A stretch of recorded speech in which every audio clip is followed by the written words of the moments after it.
오늘 이 말씀의 제목은 두려워하지 말고 믿기만 하라고 하는 그 제목을 가지고 함께 말씀을 전할 때 여러분 이 말씀이 여러분들의 말씀이 되기를 축원합니다. 지난주에 살펴본 것처럼 예수님이 거라사인 지역에 가셨을 때 거기에 더러운 군대 귀신 들린 사람이 예수님을 만났습니다. 그러자 그 안에 역사하고 있던 더러운 군대 귀신들이 예수님께 나와 무릎을 꿇고 예수님의 이름을 높이면서 두려워 떨게 되었습니다. 왜 그 군대 귀신들은 예수님의 발 앞에 엎드려 두려워 떨면서 예수님의 이름을 높이고 있는 것입니까? 바로 예수님은 자신들을 영원한 무정행으로 던져버릴 심판의 주로 이 땅에 오셨기 때문에 그 군대 귀신들이 그 예수의 권세 앞에 두려워 떨게 된 것이죠. 애원을 하고 있는 것입니다. 여러분, 예수님이 이 땅에 모든 사단의 권세와 어둠의 영들과 하나님을 믿지 않는 불의의 사람들을 심판하기 위해 이 땅에 오신 분이십니다. 한편으로는 주님의 자녀들을, 백성들을 택하셔서 구원하는 목적도 있지만 한편으로는 사단의 권세, 그 사단의 권세는 우리의 영혼을 파괴하고 모든 인생을 영원한 지옥으로 끌고 가기 위해서 역사하는 권세이기 때문에 주님께서 이 땅에 오셔서 그 사단의 권세를 깨트리기 위해서 이 땅에 오셨다고 하는 것입니다. 예수님은 그 더러운 군대 귀신들을 다 쫓아내셨습니다. 보니까 그 안에 한 3,000명 이상의 더러운 귀신들이 그 안에 자리 잡고 있었던 것입니다. 돼지떼로 인해서 다 몰살되어지게 된 것입니다. 그리고 그 사람, 귀신으로 인해서 괴로움을 당하고 있던 그 사람이 나음을 받아가지고 이제 정신이 온전하게 되었습니다. 매일 여러분 무덤에서 지내던 그 사람이, 옷도 입지 않고 무덤에서 지내던 그 사람이 예수님께서 치유하심을 통해서 이제 온전하여짐으로 다시금 집으로 돌아가게 되었습니다. 집으로 돌아갔을 때 그의 모습을 본 가족들이 깜짝 놀라지 않을 수 없었고 그에게 하나님께서 행하신 놀라운 일들을 전함으로 인해서 그 지역에 있는 사람들이 하나님의 놀라운 일들을 보면서 찬양하지 않을 수가 없었던 것입니다. 그리고서 예수님이 다시 배를 타고 원래 있었던 곳으로 가버나움으로 돌아가게 됩니다. 가버나움에도 하나님께서 예비된 자들이 있었기 때문에 예수님이 가버나움으로 돌아가실 때 마침 회당장 야이로라고 하는 사람이 예수님 앞에 나와서 발 아래 엎드려 간구를 하는 것이었습니다. 회당장 야이로. 여러분, 그 당시에는 회당 중심으로서 예배를 드리는 사회였습니다. 성전이 다 무너져 회파되어진 상황이었기 때문에 바벨론의 포로 기간 동안에 회당이 발전이 되기 시작했습니다. 그러면서 마을 중심에는 항상 회당이 있었고 회당 중심으로 유대인들이 모여서 예배를 드리고 함께 교제를 나누고 모든 것들이 행사들이 그 회당을 중심으로 이루어지게 되었다고 하는 것입니다. 근데 회당을 관리하는, 회당을 주관하는 자가 있었으니 바로 회당장이라고 하는 사람입니다. 그 사람은 임명을 해가지고 회당을 관리하고 예배를 주관하고 그 모든 대소사를 주관하도록 회당장을 세운 거지요. 그 회당장은 그 당시에 굉장히 영향력이 있었고 많은 사람들이 존경을 받는 그런 사람들이었습니다. 그러니까 유대인들 중에서 아주 훌륭하고 인품도 훌륭하고 여러 가지 말씀적으로도 부족함이 없는 그런 사람을 세운 거지요. 그러니까 정통 유대인일 수밖에 없는 것입니다. 근데 그 사람이 예수님의 발 앞에 나와서 그 엎드렸다고 하는 것, 이건 보통 일이 아닌 것입니다. 뭐 그럴 수도 있지라고 생각할 수 있지만 그 당시의 사회적인 그런 문화적인 현상으로 봤을 때는 있을 수 없는 일인 것입니다. 그 당시에 바리새인들과 서기관들이 어떻게 하면 예수님을 잡아서 죽이려고 막 예의주시하고 있는 그런 상황 속에서 회당장이 그 발 앞에 엎드려 경배를 드리고 있고 간구하고 있는 그 모습은 엄청난 사건이 아닐 수 없는 것입니다. 큰일 날 수밖에 없는 것이죠. 모든 것을 잃어버릴 수밖에 없는, 모든 것을 다 내려놓을 수밖에 없는 그런 행위인 것입니다. 그렇지 않아도 예수님의 행위가 유대인들이 봤을 때 옳지 않고 아주 눈에 가시처럼 느껴졌는데 그 발 앞에 유대인의 회당장이 가서 엎드리니까 그것을 바라보는 여러분, 그 당시에 종교 지도자들이 어떤 시각을 갖고 있었겠습니까? 그 자리에서 내려와야 되는 거예요. 회당장에서 내려와야 되는 것입니다. 사회적으로 완전히 격리가 될 수밖에 없고 매몰될 수밖에 없는 그런 상황인 것입니다.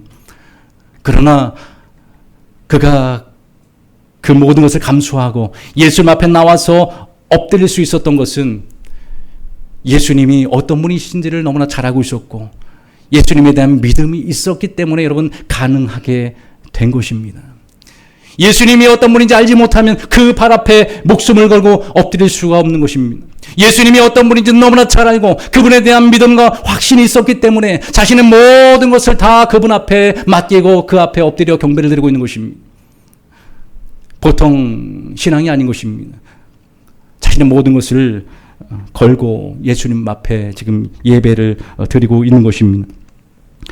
예수님 앞에 엎드렸다고 하는 것은 그분의 주권과 그분의 전능하심, 그분의 창조주 되심을, 그분이 메시아 되심을 회당장 야이로는 너무나도 잘 알고 있었고 그분에 대한 확신이 그 마음속에서부터 막 밀려오기 때문에 그런 행위를 할 수 여러분 있었던 것입니다. 여러분 회당장의 그 모습은 바로 대단한 용기가 아닐 수 없는 것이죠. 용기라고 하는 것이 무엇입니까? 용기라고 하는 것은 바로 주님 앞에 우리가 엎드릴 수 있는, 주님을 나의 구주로 고백할 수 있는, 나의 메시아로 고백할 수 있는, 이 세상을 살아가면서 불신자들 가운데 우리가 살아가면서 세상 속에서 우리가 살아가면서 주님을 나의 구주로 고백하고 주님이 나의 구원자임을 우리가 믿고 나아가는 것이 여러분 대단한 용기예요. 아무나 할 수 있는 것이 아닙니다. 주일에 나와서 예배할 수 있는 것 아무나 할 수 있는 게 아니면 용기가 필요하다는 것입니다. 많은 시험과 유혹과 많은 회방 속에서 내가 결단하고 주님 앞에 나와서 주님 앞에 예배할 수 있는 것은 대단한 용기가 필요한 것입니다. 아무나 할 수 있는 게 아닙니다. 굉장히 소수의 하나님께서 특별한 은혜를 주신 자만이 할 수 있는 행위인 것이죠. 누가 이 시간에 나와서 예배할 수 있습니까? 하나님의 은혜와 축복을 받은 자만이 가능하다라는 거예요. 회당장 야이로와 같이 결단이 필요하고 헌신이 필요한 것입니다. 예수님이 제자들과 배를 타고 거라사인으로 가실 때 큰 광풍이 일어났습니다. 제자들이 막 그 광풍을 몸으로 헤쳐나가려고 몸부림을 치는 거죠. 그러나 그 광풍을 그들이 이겨낼 수 있는 방법은 없었습니다. 점점 배는 침몰해가고 죽음의 직전에 이르게 되었을 때 그들이 뒤에 있는 예수님을 깨우면서 도움을 구하게 되는 것입니다. 여러분 용기라고 할 때 우리가 어떤 문제 앞에 어떤 상황 속에서 나의 힘으로 헤쳐나가려고 하는 것이 용기라고 생각할 수 있는데 그러나 그것은 용기가 아니라 우리는 우리와 함께 하신 그 예수님 앞에 엎드려 그분의 도움을 구하고 그분이 모든 것을 잠잠케 할 수 있는 구세주임을 또 창조주임을 믿고 간구할 수 있는 그 신앙이 여러분 용기 있는 신앙인 것입니다. 나 혼자 스스로 모든 문제를 해결하는 것이 용기가 아니에요. 우린 주님 앞에 나와서 기도할 수 있는 것이 진정한 용기인 것입니다. 예수님께서 그 거센 풍랑을 말씀으로 잠잠하고 고요하라고 명령했을 때 그 거센 풍랑이 잠잠해지고 고요해지는 놀라운 기적이 일어나게 되었습니다. 예수님 말씀 한마디면 끝나는 걸 가지고 내가 해보겠다고 아무리 몸부림을 쳐도 상황은 더 악화될 수밖에 없는 것입니다. 예수님 말씀 한마디면 여러분 그 모든 것이 해결이 되는 것입니다. 그 믿음이 없기 때문에 우리가 예수님에 대한 온전한 믿음이 없기 때문에 상황을 더 악화시켜 나가는 것입니다. 우리는 어떤 상황과 문제 앞에 우리는 무엇보다도 주님 앞에 엎드리는 것, 주님의 도우심을 구하는 것이 지혜고 그것이 용기 있는 행위인 것입니다. 믿음이라고 하는 것입니다. 내가 아무리 주님 없이 내가 몸부림쳐도 상황은 악화될 수밖에 없고 점점 침몰해 갈 수밖에 없음을 우리는 자각해야 되는 것입니다. 회당장 야이로는 그런 믿음이 있었어요. 그러나 제자들 맨날 예수님을 졸졸졸 따라다니는 제자들은 그런 믿음이 없었어요. 그분이 어떤 분인지를 알지 못했습니다. 메시아임을 알지 못했어요. 전능하신 창조주임을 알지 못했습니다. 그러니까 그 앞에 엎드려 경배를 드리지 못하는 것입니다. 예수 하나님을 알지 못하면 우리가 어떻게 순종하고 그분을 어떻게 믿고 우리가 나아갈 수 있습니까?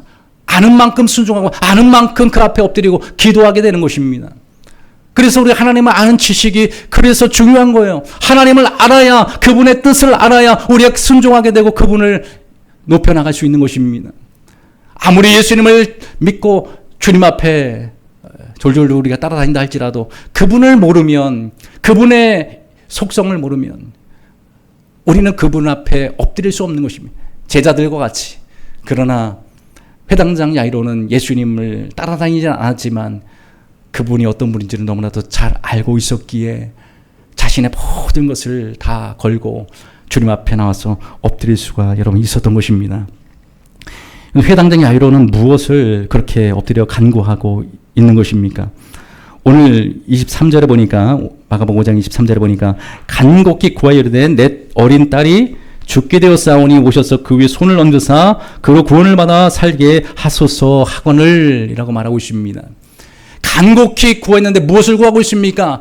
내 어린 딸이 지금 죽게 되었다고 하는 그 소리를 듣고 주님 앞에 나와서 간곡히 지금 구하고 있는 것입니다. 주님께서 오셔서 그 아이의 손을 얹으사 구원을 받아 살게 하여달라고 그렇게 간곡히 구하고 있는 것입니다. 회당장 야이로에게는 12살 된 어린 딸이 있었어요. 12살이면 초등학교 5학년 정도 되는 어린아이입니다. 얼마나 이쁠 때입니까? 근데 그 아이가 병들어가지고 죽게 되었다고 하는 소식을 듣게 된 것입니다. 그러니까 그 아버지가 너무나도 가슴이 아플 수밖에 없죠. 그는 예수 앞에 나와서 간곡히 지금 자신의 딸을 살려달라고 그렇게 간절히 기도를 하고 있는 것입니다. 그렇게 그런 소식을 듣고 예수님을 간청을 함으로 인해서 예수님과 함께 예수님은 그 어린아이 소녀가 있는 집으로 함께 향하게 됩니다. 막 집이 있는 곳을 향해서 나가게 되는데, 근데 그 집에서 한 사람이 막 달려오는 것이었습니다. 그리고서 소식을 전하는데 비보를 전하는 것입니다. 회당장 야이로여, 더 이상 예수님을 괴롭히지 마소서. 당신의 딸이 죽었나이다 라고 비보를 전하게 됩니다. 죽었다라는 거예요. 가는 도중에 이미 그 아이는 숨을 거두었다라고 말하고 있습니다. 죽었으니까 이제 가봐야 소용없는 거 아닙니까? 살아있을 때 그래도 가망성이 있는 것인데 이미 죽었다고 하는 그 비보를 전해 들은 사람들은 아마 큰 낙심과 절망에 빠질 수밖에 없는 소리죠. 근데 곁에서 그 소리를 듣고 예수님은 뭐라고 말씀을 하고 있습니까? 두려워하지 말고 믿기만 하라고 말하고 있습니다. 8장 50절에 보니 두려워하지 말고 믿기만 하라. 이미 죽었다고 말하고 있는데 예수님께서는 그 소리를 듣자마자 그 회당장 야이로에게 두려워하지 말고 믿기만 하라고 말하고 있습니다. 사람의 소리와 하나님의 소리가 상반되고 충돌되고 있는 것입니다. 우리 모든 상황 속에서, 환경과 그 상황 속에서 사람들의 소리, 안 된다라고 말하고 있습니다. 불가능하다고 말하고 있습니다. 이미 죽었다라는 것입니다. 해봐야 소용없다라고 말합니다. 이게 바로 세상에서 들려오는 그런 소식들이에요. 환경들은 다 안 된다라는 환경밖에 없습니다. 불가능하다라고 말하고 있습니다. 그 누구도 된다, 잘 될 수 있다라고 말하기보다는, 또 그런 말을 할지라도 그거는 믿음이 없는 그냥 인사치레일 뿐인 것이고, 다 부정적인 안 된다라고 하는 그런 환경들이 우리를 엄습해 오게 될 때, 그러나 하나님의 음성을 들으면 두려워하지 말고 믿기만 하라고 말하고 있습니다. 누가 보면 그러면 살아나리라고 말하고 있어요. 주님께서 말하고 있는 것은, 우리에게 요구하고 있는 것은 믿음인 것입니다. 두려워하지 말고 믿으라고 하는 거예요. 그냥 믿으라는 거예요. 뭐 다른 말씀을 한 것이 아닙니다. 우리에게는 그런 믿음이 필요한 거예요. 모든 상황 속에서 하나님이 우리를 살릴 수 있다고 하는, 하나님은 가능하신다고 하는 전능하신 하나님이 손을 얹어서 기도하실 때 그 죽은 아이가 살아날 것이라고 하는 그 믿음, 그 믿음은 상식을 뛰어넘는 것이고 우리의 어떤 상황을 뛰어넘는 것입니다. 이미 상황은 죽었어요. 아이는 이제 목숨이 끊어져서 살아날 수 있는 방법이 없습니다. 인간 편에서는 불가능하다라는 거예요. 그러나 우리는 그 상황에서 환경을 뛰어넘는, 우리의 고정관념을 뛰어넘는 그 믿음을 가져야 되는 것입니다. 하나님의 음성을 듣게 될 때 우리는 환경을 초월할 수 있는, 환경을 뛰어넘어서 주님을 바라보고 믿고 나갈 수 있는 그 담대함이, 용기가 생겨지게 된다라고 하는 것입니다. 사람들은 뭐든 이런 세상 속에 우리가 관념 속에 갇혀 있어요. 고정관념, 상식적인, 또 우리 환경적인 것에 다 우리가 매여 있고 갇혀 있다라는 것이, 거기서 벗어나질 못해요. 우리의 생각은 그 안에서 늘 갇혀 있다 보니까 그 환경의 영향을 굉장히 많이 받고 환경에 따라서 우리가 치우치게 될 수밖에 없는 것입니다. 이게 바로 우리의 한계인 것입니다. 우리 인간의 한계인 거죠.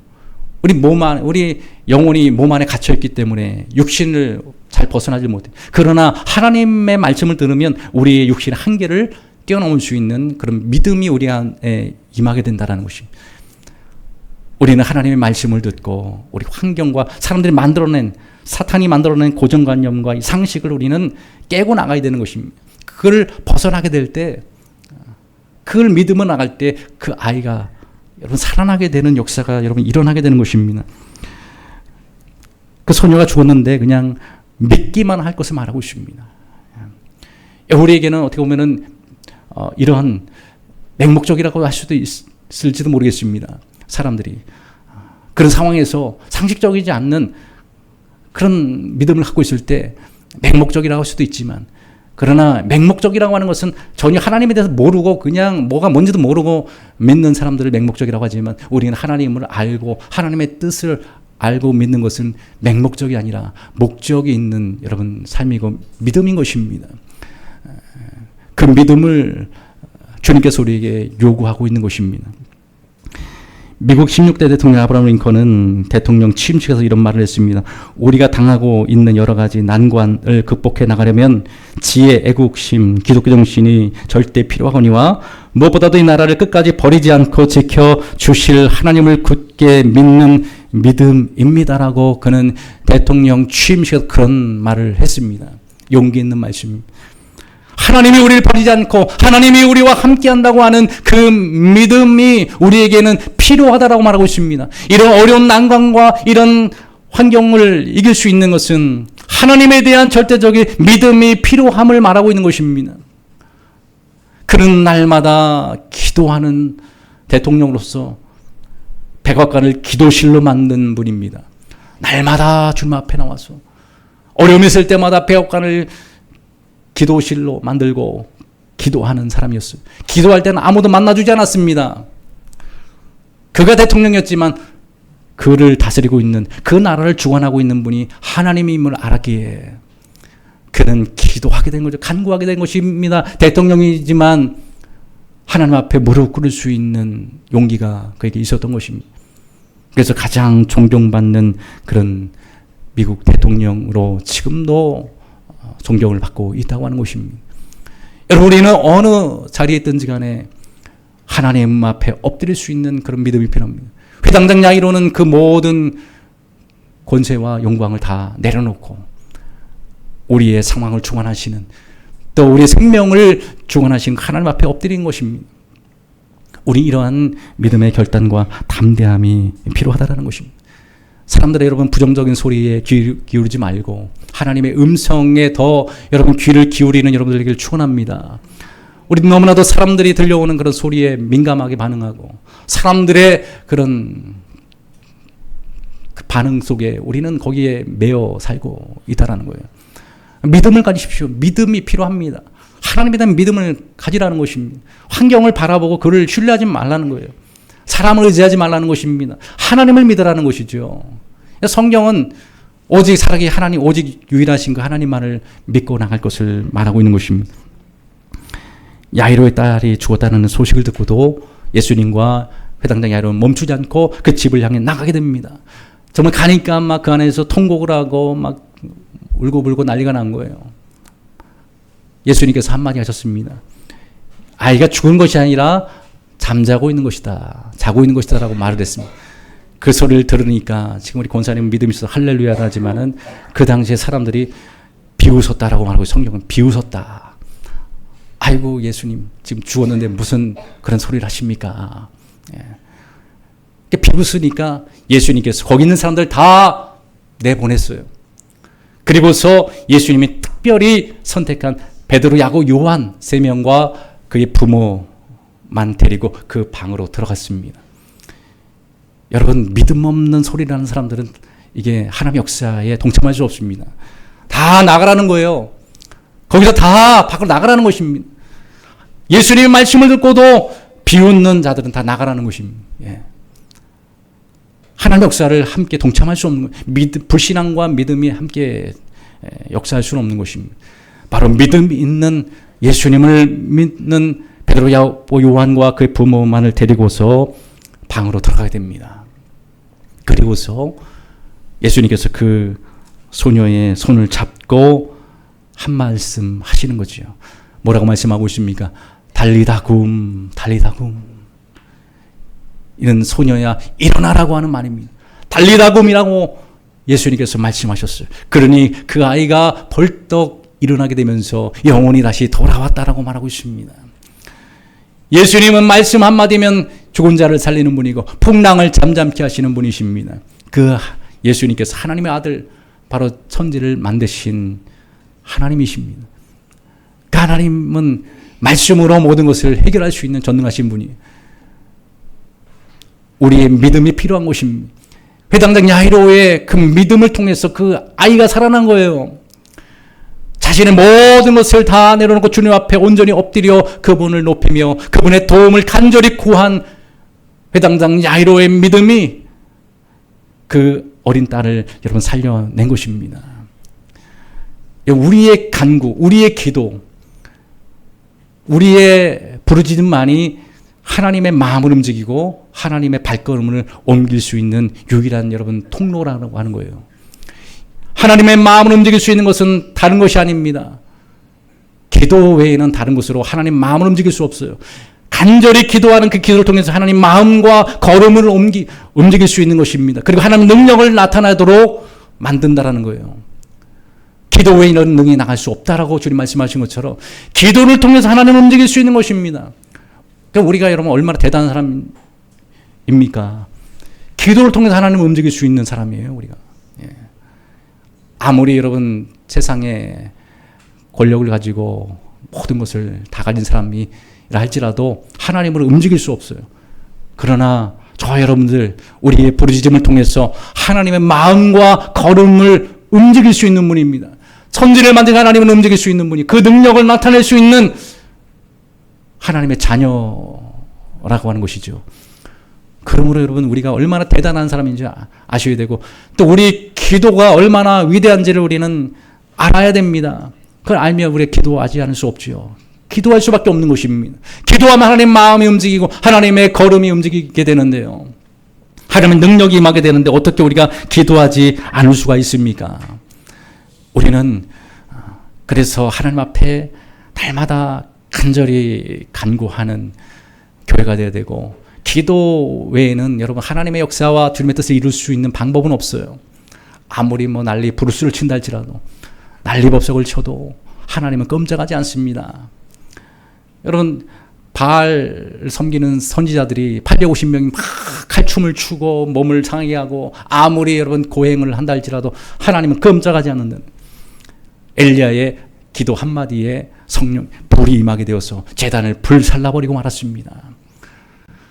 기도의 위력이고 능력인 것입니다. 기도할 때 이곳에 성령의 불이 임하게 되는 거예요. 기도할 때 성령의 능력이 이곳에 임하게 되는 것입니다. 성령께서 우리 가운데 임하게 될 때 치유와 회복이 일어나게 되고 능치 못함이 없는 놀라운 기적의 역사들이 여러분 일어나게 되는 것입니다. 그게 바로 믿음인 것이죠. 우리 이 시대에 우리에게 필요한 것은 이 완악하고 어두운 또 세상의 물결이 교회에 계속 밀려오는 이 시대 가운데 우리는 온전한 순결한 믿음을 가지고 주님을 바라보고 의지할 수 있는 믿음이 필요합니다.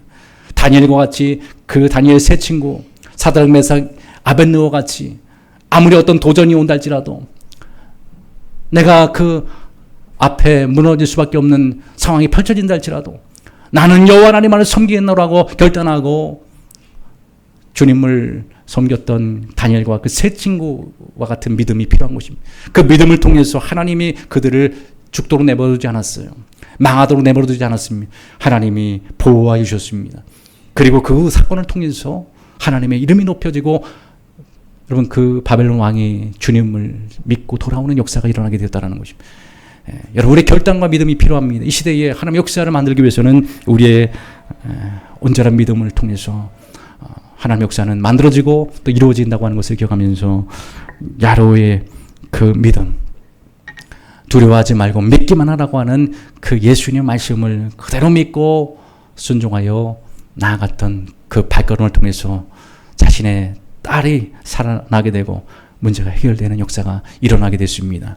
여러분 그 믿음을 통해서 여러분들의 삶에 여러 가지 문제와 또 여러분들이 기도하는 것들이 다 이루어져 응답되어지는 여러분들 되기를 주님의 이름으로 축원합니다.